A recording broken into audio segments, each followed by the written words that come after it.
how can I introduce super synergy of United Heart and grow with contractors who are only concerned about the smaller leg? There are many people who are consumed by smaller and bigger legs. Here's what I think. Do you have Star Masters and Royal Masters in your bigger leg? If that's the case, it's indeed a much bigger leg. If you're on your way to Imperial Master, which follows after becoming a Royal Master and then a Crown Master, you should have several Royal Masters and Star Masters on both of your legs.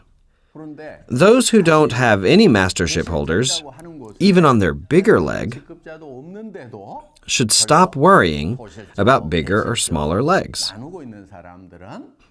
They have too little perspective on the Atomy business and should stop behaving in such a ridiculous way. To me, one is a small leg, and the other is a smaller leg. They are both small legs. That's the way you need to be thinking about this. Consider both of them as your smaller legs, and continue doing your sponsoring work all the time. There's one thing that you must keep in mind. You have no idea when your current smaller leg might become your bigger leg. In this business, you never know when or with whom you may hit the jackpot. The conclusion is that you must care for both of your legs. Among many successful royal leaders, there have been many cases of smaller legs overtaking the bigger legs, and thus the tables have been turned many times. Sure, I understand paying more attention to the smaller leg, as compensation is calculated based on that. That's totally natural. Still, you want to focus on both of them. Please keep this crucial fact in mind. Here's why I am telling you to invest interest in your bigger leg too. Later, when both of your legs finally become big, and you become a successful leader who is paid handsome compensation, when you're raking in money, if you aren't respected by your partners, your success is really only a half success. That's why. In addition to making a lot of money, you truly want to become a complete, respectful leader. When both of your legs are still little, you should never neglect your bigger leg. Both your small leg and your smaller leg must be well cared for. Got it? All right.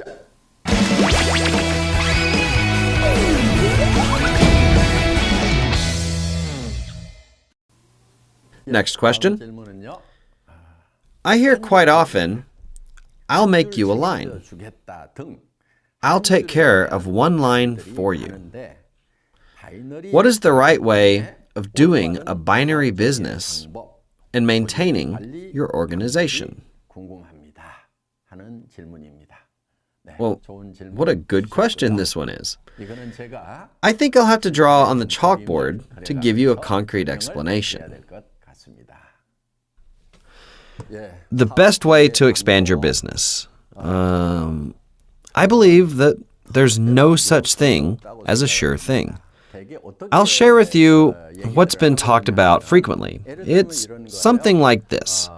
I heard there's such a thing as a sponsor line. The sponsor line is also called the original line, which will be totally taken care of by the sponsor. Therefore, all you need to do is look after the B line, and the rest will naturally be taken care of. This person right here says the same thing to others. You just need to worry about one line. The rest is automatic. In that case, this person manages this line like this, and that person there nourishes the original line like this. This line here becomes another original line by this person, and that person there nurtures his original line and tells another to only worry about one line. At first glance, this really does sound like a great idea. That person over there goes on like this, and that person goes on like this, and this person goes on and on and on. And this person succeeds, and this person succeeds, this person succeeds, this person succeeds, and then this person succeeds. Again, that person goes that direction, and with his original line, and he only worries about one line. This is what people think works. People hear that it's actually one-line marketing, which sounds a lot easier than doing binary marketing. It can be a very tempting proposition. This sounds so appealing that many people fall into that trap. This is why I will go over in detail what problems might be caused by doing it this way in the scope of Korea's network marketing history. These are potential problems such a practice can cause. Let's say person A was told one line would be taken care of, and that he just needed to take care of his own line. Person A's line went down smoothly like this, since he only had to worry about one line. His organization expanded and grew in a very satisfying manner. Let's take a look from another sponsor's perspective up here. He should have a B line over there, and sure, his B line is formed like this. When the sponsor's line over here is doing well, would he add more people to this line? Or would he add more people over there to his B line? Needless to say, adding more people to the B line is more beneficial to him. If that occurs, the person who was concentrating on the line here, believing this line was big, and now the sponsor's line is faced with a totally unexpected situation. For that person, this line becomes the bigger leg, and the original line becomes the smaller leg. He was told that the sponsor's line was the original line and the bigger leg, and to focus on the other line. But now, he's faced with this kind of problem. In the end, the other sponsor and person A wind up fighting and risk destruction of the entire thing. In some severe cases, okay, I'm going to stick to this line. If you don't keep your word, I will destroy you. They become spiteful, and the situation escalates to some very ugly destruction. They wind up in a mutually harmful situation. Actually, that case happened when this person's line grew well. This person's line grew well, but he was told that the original line would be guaranteed. Still, this kind of problem couldn't be avoided. Another problem that can occur in this situation is that the original line grows well while your line doesn't. Since your line doesn't expand, you're not making any money, which creates even worse problems. Another lesson: this is not a smart way to start out. Between this well-balanced group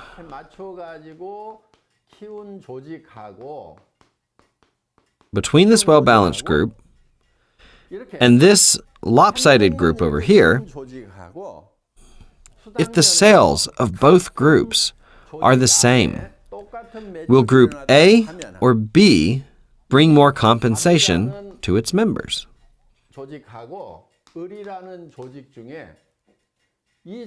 Members of Group A or members of Group B? Naturally, the members of Group B. And I'll tell you why. This person gets no compensation here. No compensation for this person, this person. There are many people who collect no compensation here. In the meantime, this person is compensated and this person and so on. And there are a lot more people who get compensation. The total sum of members' compensation is greater in this group, so they can grow, prosper together, and energize each other in the long run.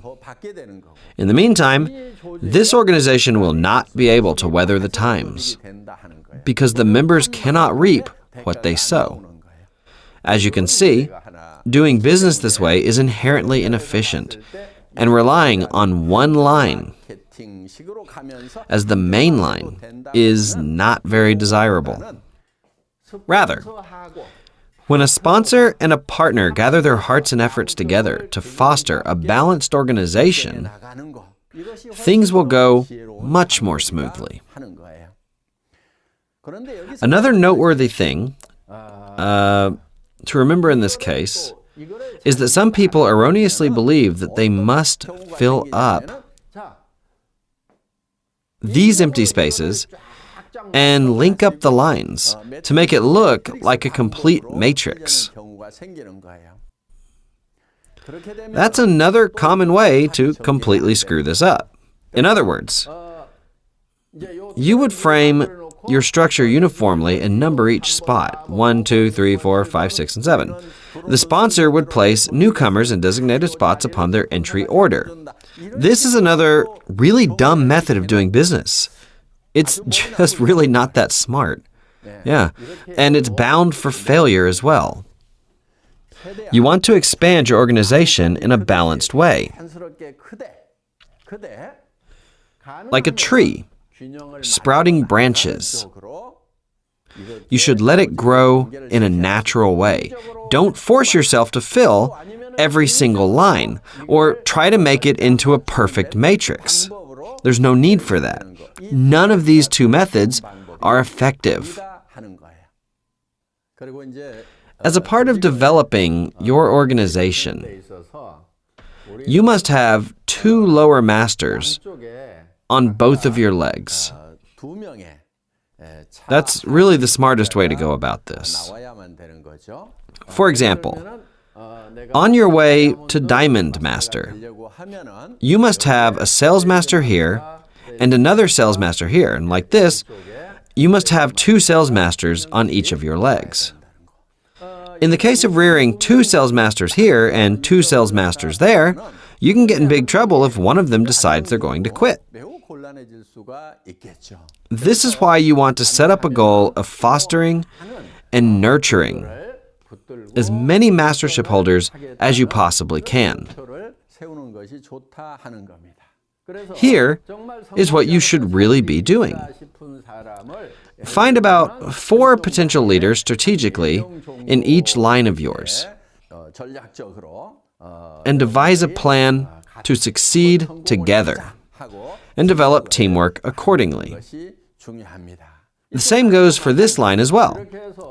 When it is going down smoothly, you would meet someone here and you meet someone there that you'd love to form a successful team with. You will want to create a certain chemistry amongst yourselves so that you can share the same path and objectives. That doesn't mean that it's okay to neglect and dump these people over here. I don't mean that at all. For this person to do well, this line of his should go smoothly down here, and that line over there must go down as well.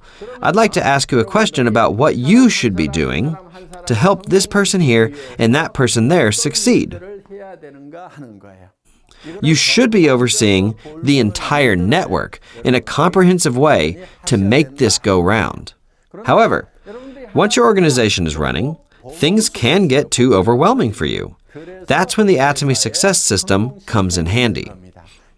You can't just handle everything on your own, so you should utilize our system with the Success Academy, one-day seminars, or center meetings held on a daily basis. You can lead them to those seminars, which will lead them to success for you. Does that make sense? Q&A with Dreamy Gill Park. I hope this was again a useful time for you. Now, there's only 1 month left. Time sure does fly. Have a fruitful end quarter, and let's meet again in the new year with renewed energy.